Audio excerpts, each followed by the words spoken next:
Alors Sophie Oconi, bonjour. Bonjour. Vous êtes députée de la 3e circonscription de l'Indre-et-Loire, porte-parole de l'UDI et secrétaire de l'Assemblée nationale. Et on vous a vu très investi sur le projet de loi économie circulaire qui passe dans l'hémicycle très prochainement à l'Assemblée nationale. Est-ce que vous pouvez nous en dire plus et nous dire ce qui est important à vos yeux dans ce projet de loi ? La première chose qui est importante finalement, c'est que c'est une continuité pour nous, l'UDI. C'est une continuité de ce qu'a lancé à l'époque du Grenelle Jean-Louis Borloo, puisque tous les aspects économie circulaire, gestion des déchets, organisation des filières de gestion des déchets, les fameuses REP, responsabilité aux producteurs, etc., élargie aux producteurs, toutes ces initiatives, toutes ces mesures sont nées du Grenelle de l'environnement porté par mon ami Jean-Louis Borloo. Donc c'est pour moi une véritable continuité. L'enjeu pour l'UDI de travailler sur cette thématique de l'économie circulaire. D'accord, mais du coup quand on se place du point de vue du citoyen, ça peut paraître un peu aride ou en tout cas difficile à comprendre. Est-ce que vous pouvez nous parler des enjeux du texte pour la France et plus généralement s'il y a des enjeux européens ou mondiaux, parce qu'on sait que les adhérents de l'UDI sont très attachés à l'aspect européen. Oui, alors les enjeux de ce texte pour les citoyens sont majeurs. C'est d'abord considérer qu'aujourd'hui, on ne peut plus aller dans l'économie linéaire, c'est-à-dire je prends, j'utilise, je jette. C'était l'économie circulaire des 30 Glorieuses il y a encore une dizaine d'années. Aujourd'hui, on est sur une économie circulaire, c'est-à-dire je prends, j'utilise et je recycle pour une utilisation plus longue de la ressource. Il ne vous a pas échappé que à partir du mois de juillet, en France, nous vivons sur l'année suivante dans l'usage des ressources. C'est exactement le problème. C'est faire en sorte que nous ayons une véritable responsabilité par rapport aux différentes ressources que nous utilisons pour notre quotidien. Donc ça, c'est le premier sujet. Alors ce texte, pour aller dans ce sens, organise des filières de gestion des déchets dans l'esprit du pollueur-payeur. C'est ce qu'on appelle l'éco-contribution, mais c'est aussi aller plus loin dans les indices de réparabilité, informer les consommateurs de ce qu'on peut faire désormais d'un point de vue de la réparabilité d'un certain nombre de produits, ce qui n'était pas le cas aujourd'hui. C'est aussi l'informe mieux sur ce qu'il y a dans le contenant, par exemple pour l'ensemble de ce qui fait le produit. Et puis c'est aussi organiser un certain nombre de moyens de réemployer, recycler. Et je souhaite que ce texte aille aussi beaucoup plus dans le réemploi et dans la réduction des déchets. C'est-à-dire que pour ce qui me concerne, et c'est pour ce qui concerne l'UDI en général, et de nombreux Français, je l'espère, le meilleur des déchets est celui qu'on ne produit pas. C'est-à-dire inciter les producteurs, inciter les industriels, mais aussi inciter les consommateurs à utiliser moins de contenants, moins d'emballages, moins de plastique et aller dans une gestion plus responsable pour tout le monde de ces déchets. Oui, c'est d'ailleurs sous cet angle que vous aviez appelé, pas à la prudence, mais en tout cas à la vigilance pour l'épisode du Black Friday, où en fait ça rejoint votre théorie de dire que le meilleur déchet est celui qu'on ne produit pas. C'est en ce sens que vous êtes intervenu sur les plateaux notamment. Exactement. Pour moi, le Black Friday est exactement ce qu'il ne faut pas faire. C'est-à-dire qu'on impose pendant une journée une surconsommation pour des Français ou des citoyens du monde qui n'achètent pas un produit dont ils ont besoin, mais ils achètent une remise.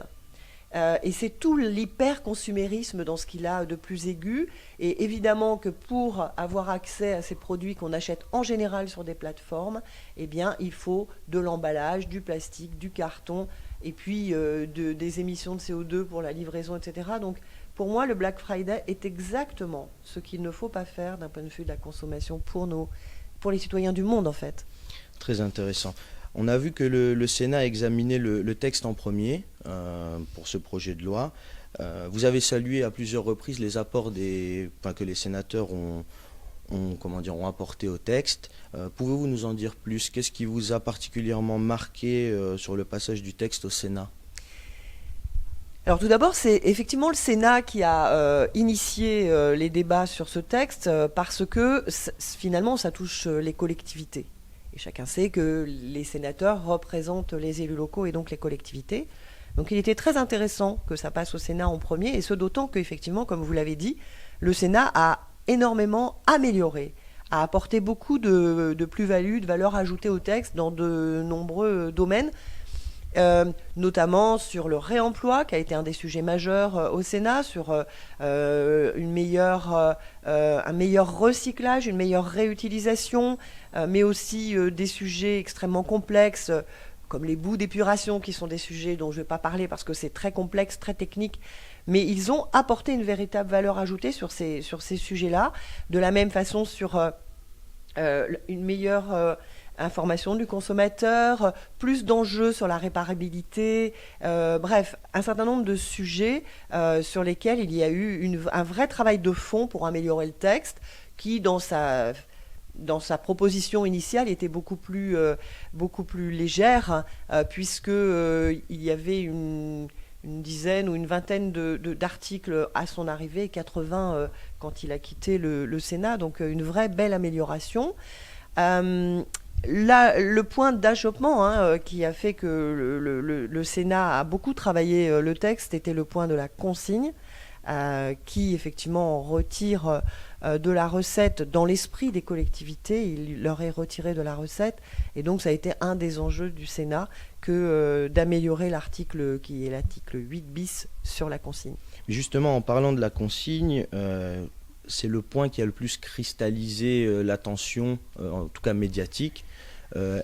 Est-ce que selon vous, on doit se focaliser uniquement sur la consigne, ou est-ce que le texte recouvre des enjeux qui sont sous-estimés ou en tout cas trop peu traités par les médias aujourd'hui? Est-ce que ce texte pourrait se résumer à l'unique sujet de la consigne? C'est effectivement et malheureusement ce qui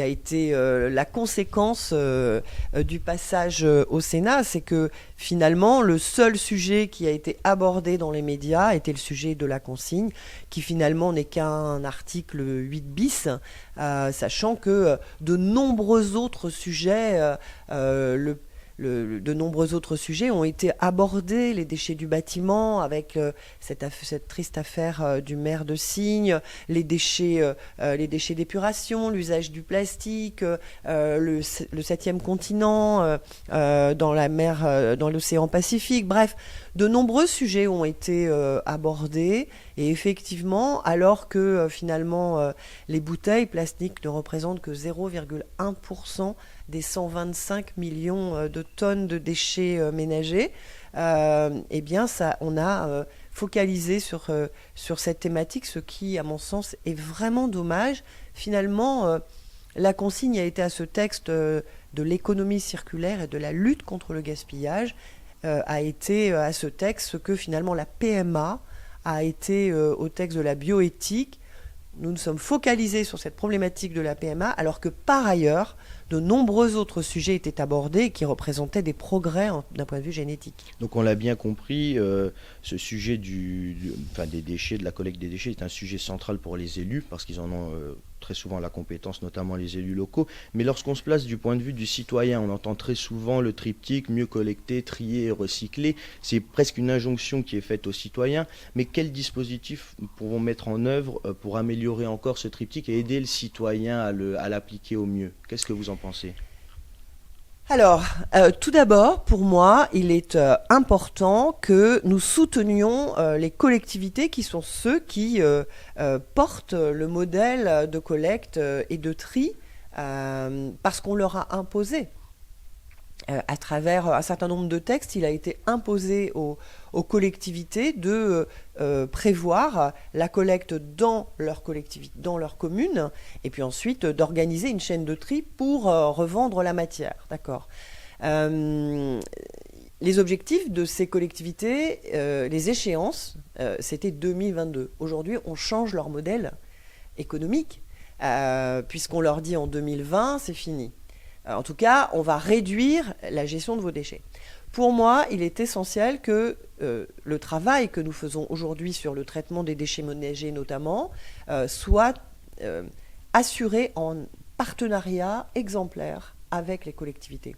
On ne peut pas gérer cette problématique sans concerter, sans associer les collectivités. Pour moi, c'est l'enjeu de ce texte, et ce, parce que la relation directe avec les citoyens se fait par les collectivités. Donc c'est l'élu local qui a la capacité de transmettre le geste de tri, le geste vertueux de tri, et donc il ne faut pas faire les choses sans eux. Premier sujet. Deuxième sujet, pour améliorer ça, pour améliorer le triptyque, peut-être qu'il faut des consignes dans des villes comme Paris, par exemple. Effectivement, la collecte n'est pas aussi efficace qu'en province. Donc il y a évidemment des endroits où il faut améliorer. Il faut qu'on travaille ensemble à l'amélioration du geste de tri et de collecte. Et puis il y a un troisième point qui me semble essentiel, c'est d'avoir un schéma cohérent national. Si vous allez à Brest, à Lille, à Strasbourg ou à Perpignan, eh bien vous n'avez pas la même couleur de bac, vous n'avez pas les mêmes conditions de collecte, vous n'avez pas les mêmes enjeux de collecte, et et dans ce cadre-là, ça n'est pas efficace. C'est-à-dire que quand je suis en Indre-et-Loire, j'ai un bac jaune, j'ai un bac vert de biodéchets, de déchets verts, j'ai un bac gris pour les ordures ménagères, et les choses sont très claires. Quand je vais à Perpignan dans ma famille chaque année l'été, je n'ai pas du tout les mêmes consignes de tri, je n'ai pas les mêmes couleurs de bac. Donc, moi qui suis très sensibilisée, j'étudie et je fais attention, mais certains citoyens, parce qu'ils sont en vacances, parce que c'est pour eux très accessoire le tri des déchets tout de même, eh bien on met tout dans les ordures ménagères et puis voilà.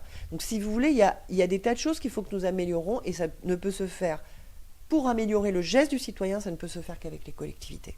D'accord, c'est très intéressant. Est-ce que vous êtes, optimiste quant à l'issue de l'examen de ce texte? Est-ce que vous pensez qu'on parviendra à articuler finalement ce schéma élu, citoyen, État, voire les partenaires qui ont aussi une part importante dans ce schéma, notamment au niveau de la collecte? Est-ce que vous êtes optimiste quant à l'issue?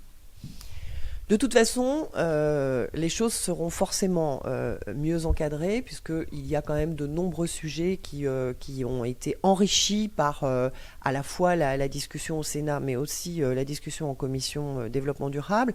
Donc moi, je suis satisfaite, et je trouve que de la part du gouvernement, c'est une excellente initiative, ce texte.